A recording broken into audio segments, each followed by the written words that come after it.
On May 29th, 2022, I turned 27 years old. It's crazy to think about because growing up, 27 sounded so much older than I actually feel now. I have learned a lot throughout these years, and I continue to every single day. All that said, here's some advice I'd give to younger me. Okay, before I get started, I don't think I ever acknowledged this, but right now I'm at 336 subscribers currently, which is crazy. When I first started this, I didn't think that I would get this far. Like, it feels like a huge milestone. Like, even when I got 100 subscribers, I was like, whoa, like, people want to see from me, people want to watch me. It's crazy. So now that we're at 300, and I've kind of been plateauing at that point, like, YouTube algorithm doesn't really like me right now, and I skipped a week twice last month, so it was bound to happen. I'm not really growing as fast as I was before, but here we are at 300 plus subscribers, and it's freaking crazy. I just want to say thank you so much for being here. Okay, so one of the first pieces of advice I would give to younger me is that romantic love is not that important, which is weird coming from me because I'm in a long-term healthy relationship, like serious relationship. I say this because in high school and just like growing up in general, I prioritized finding romantic love so heavily. And I feel like as a society, when you're a young girl or young woman or whatever you identify as in like the feminine aspect, really like drilled into you that you need to find a partner in order to be happy, which is not the case at all. And I was going through my early 20s and late teenhood prioritizing romance, and I don't regret any of the relationships I was in, but I do regret the amount of space that romantic love took in my mind.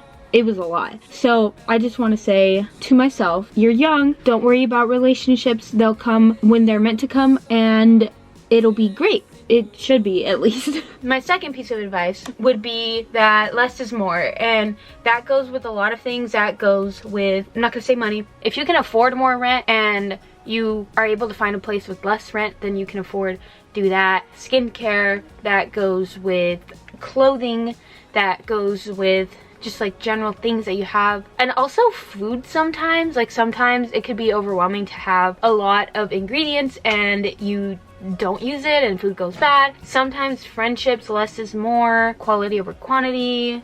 I guess less is more and quality over quantity. I remember when I was like 10 years ago, I had a lot of things. I've always felt better when I had less things to worry about. I get more quality out of my life. This is Charlie, we're dog sitting him. Hello, Cuckoo.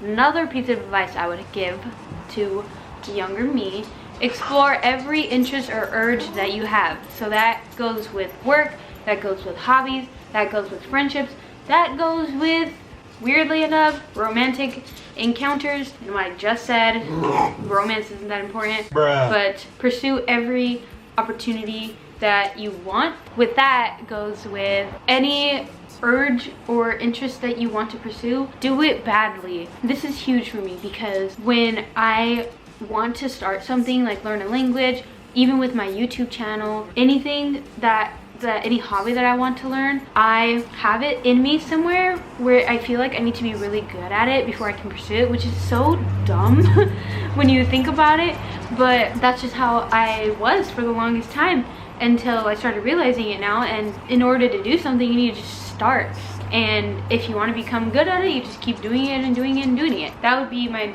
next two pieces of advice, would be to explore every urge that you want or that you feel inside of you, and do it badly at first. That sounds horrible, but don't let perfectionism get in the way of pursuing an opportunity that could potentially be really good for you in the future. I'm gonna put on a pimple patch because I don't know if you can see, but I got a fat one.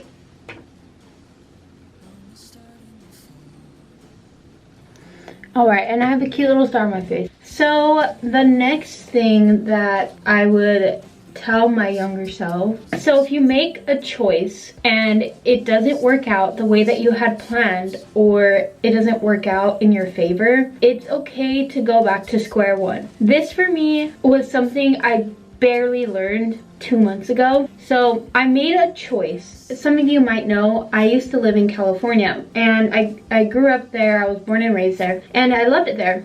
But part of my family moved out to Ohio, like into the Midwest, and they really liked it there. But for me, like, I knew from the very beginning that it wasn't my thing. I didn't want to live out there, and I knew that, like, viscerally. And somehow there was like the situation that came up. It was like a not life or death, but it was like huge emergency situation, and I ended up moving out there on a whim. And I knew I didn't want to move out there. Like, I remember going back through my journals right before I moved out there and being like, I don't want to live here. I don't know why I'm doing this, but I did it because I felt like I had to. And when I made the decision to come back to the West Coast, I felt like I couldn't go back to California because in my mind things need to be like linear, and you can't like go back to where you came from, which is ridiculous. People do this all the time. So anyways, point being, if something doesn't work out, you can go back and start over. Do things for you and not for others.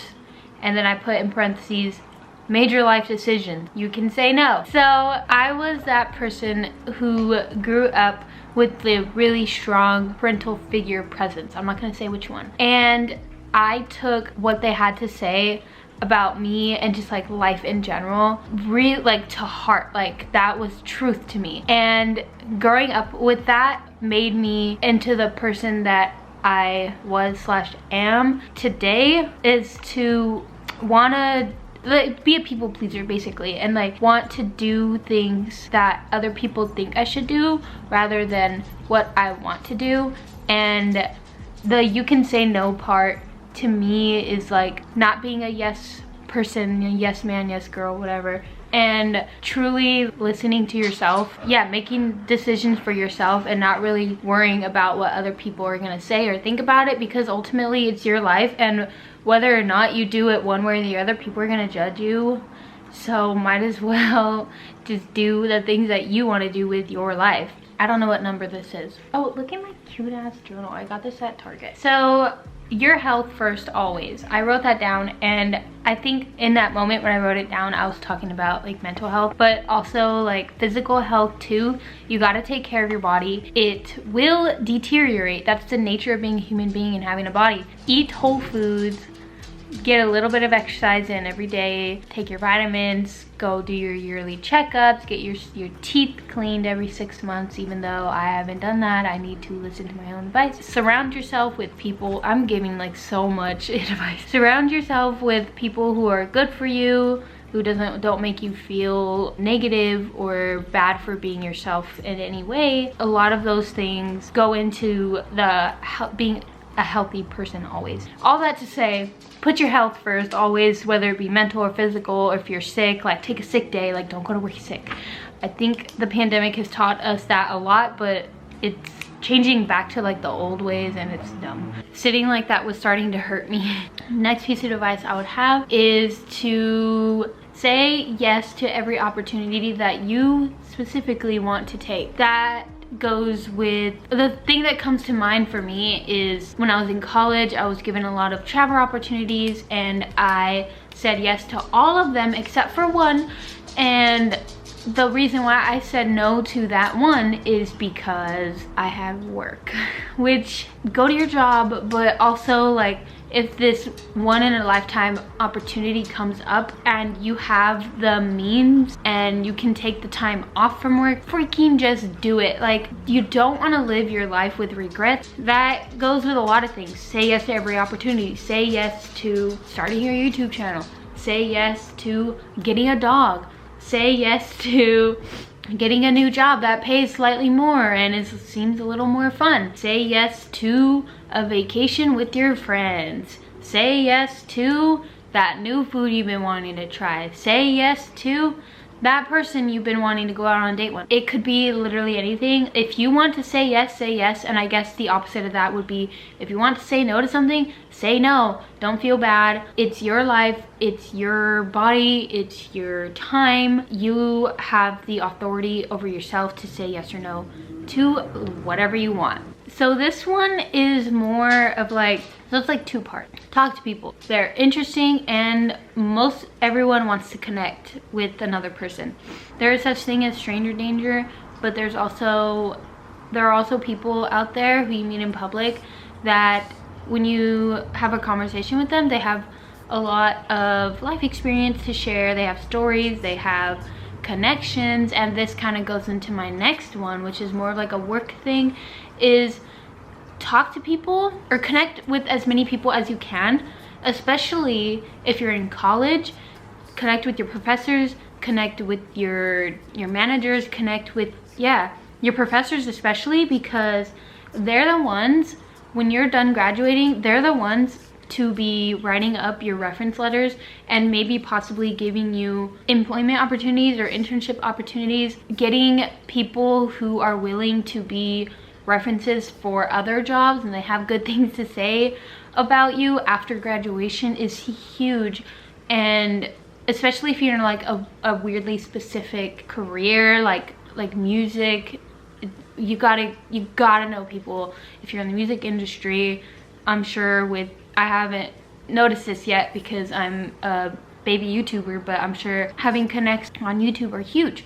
That's all I can think of. Maybe engineering and what I wrote down right here, it's who you know versus what you know. So people are gonna take the word of a person about you rather than seeing it on your resume and saying, oh, I have a bachelor's degree in water engineering or something like that. That doesn't do much for you, but if you have a bachelor's degree in water engineering and your water engineering professor is like, yeah, this is a great person for the job, they know a lot about water engineering, that speaks more volumes than just having it on paper. Okay, the last piece of advice I have, I kind of already said this earlier, but I can't express how important this is. Take people's advice with a grain of salt. Do what's best for you and choose your own path. And I can't believe at the ripe age of almost 27, I am barely learning this lesson, but I guess it's huge for me because it's a really recent one. But it is a huge one. It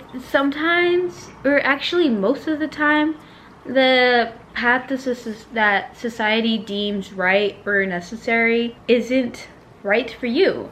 And maybe you want an unconventional job. Maybe you don't want a job. Maybe you want to be a forest fairy.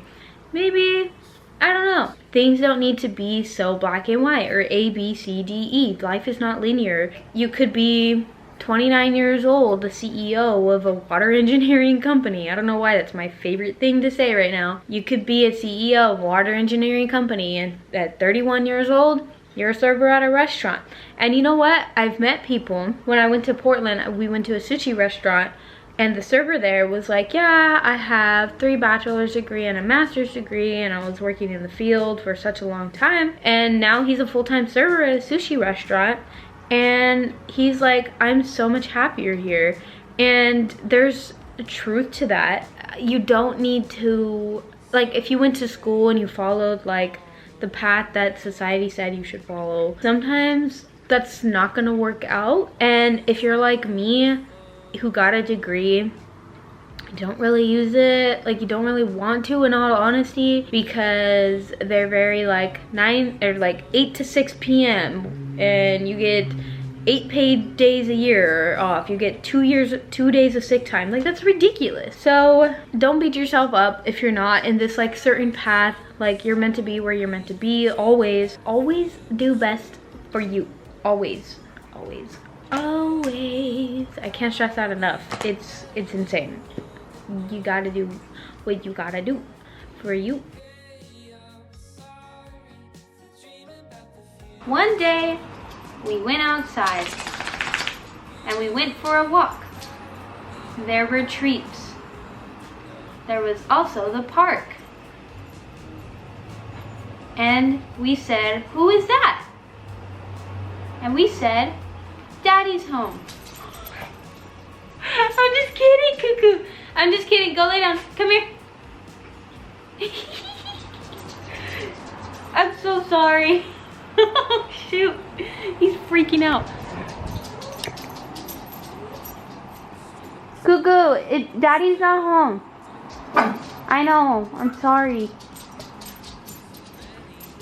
Okay.